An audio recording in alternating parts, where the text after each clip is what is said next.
Bien, pasemos ahora a ver los intereses compuestos, que como les comenté anteriormente es el tipo de interés que se utiliza en la gran mayoría de las transacciones y de las evaluaciones de proyectos, las valoraciones de empresas.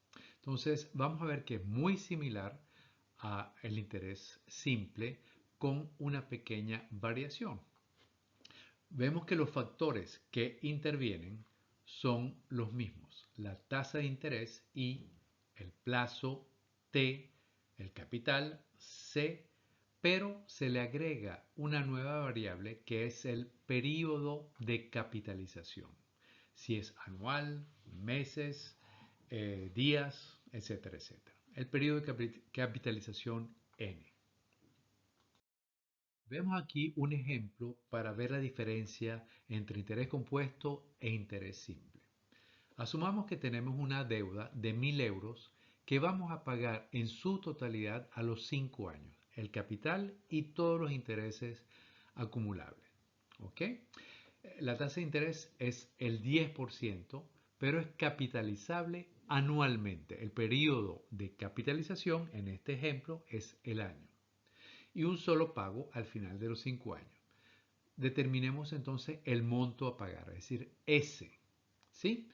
Debemos 1.000 euros al 10% en 5 años. ¿Cuál sería el saldo? Antes de ver la fórmula exacta, en el caso de interés compuesto, veamos el caso de interés simple. ¿Cómo hubiera sido ese cálculo si el interés hubiera sido simple? Pues en el caso de interés simple, nos prestan los 1.000, los intereses anuales son de 100 durante 5 años y por lo tanto nuestro saldo final va a ser de 1.500. Ese 1.500 lo podemos también obtener con la fórmula de interés simple, de saldo con interés simple, que es igual al capital multiplicado por 1 más T por I, T en este caso igual a N, que son los 5 años. ¿Sí?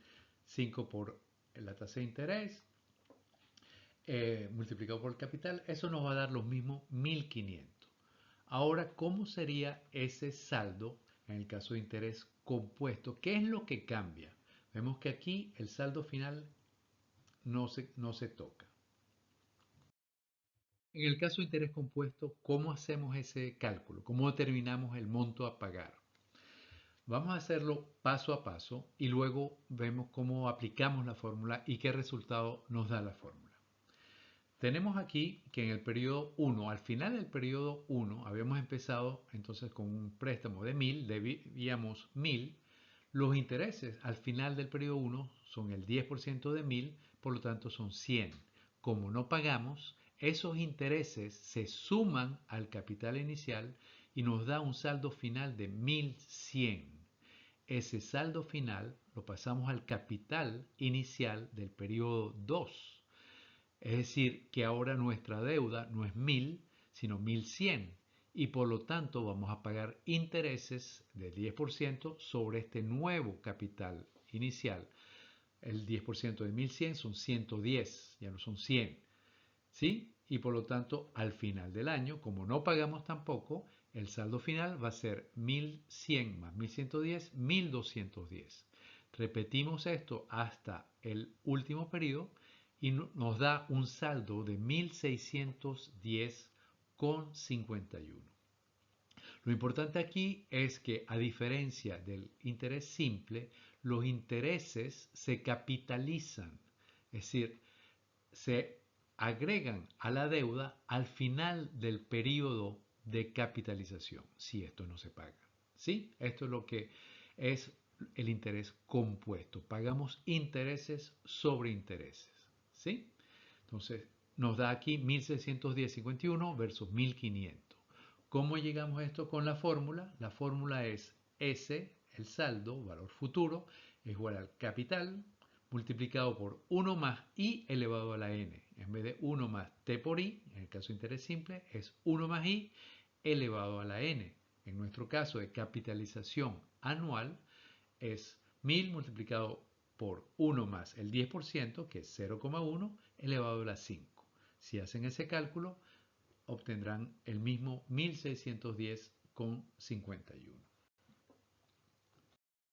Pero ¿qué pasa ahora si la capitalización, si el periodo de capitalización no es anual, sino mensual, que de paso es el periodo más frecuente utilizado en la realidad? Sí, no es el único, pero es el más frecuente de lejos. Entonces, ¿cuál sería el saldo si nuestros intereses se capitalizan todos los meses, a final de cada mes? Los dejo para que hagan el cálculo. Tienen que estar pendientes de cuál va a ser el N en 5 años, cuántos periodos de capitalización hay y cuál sería la tasa. De nuevo, aquí hay que ser consistente entre el periodo y la tasa. Estamos trabajando en meses, necesitamos una tasa mensual y el número de meses que hay en el periodo, en el plazo total de los 5 años. Bien, si hicieron el cálculo correctamente, colocaron n es igual a 60 meses, 5 años por 12 meses por año, nos da 60. La tasa de interés tiene que ser mensual, por lo tanto ese 10% anual lo llevamos a mes, dividiendo 10 entre 12 y nos va a dar el 0.833%. Y si colocamos eso en la fórmula, nos va a dar que el saldo es igual a 1000 multiplicado por 1 más 0.00833, eso lo elevamos a la 60 y nos va a dar 1645. ¿Sí? Más que cuando es capitalización anual, que nos dio 1610, y más que cuando es interés simple, obviamente. Mientras más pequeño es el periodo de capitalización, obviamente mayor va a ser el valor a pagar al final, el monto a pagar, porque estamos capitalizando más rápidamente y vamos a pagar intereses sobre intereses cada vez más rápido. Pero ese monto tiende a un valor finito, ¿sí? No es que sigue aumentando exponencialmente ni mucho menos, más bien tiende a un valor constante cercano a los 1648. Si quieren, hagan el ejercicio para ustedes colocando en vez de 60 meses, háganlo diario, asumiendo que la tasa de capitalización es diaria y por lo tanto el interés también correspondiente, ajustenlo a día y finalmente lo pueden hacer hasta por segundo y van a ver que no cambia mucho. Es decir, cambia, sube, pero muy poco. Ya llega a un máximo, 1648 aproximadamente. ¿Sí? Bien.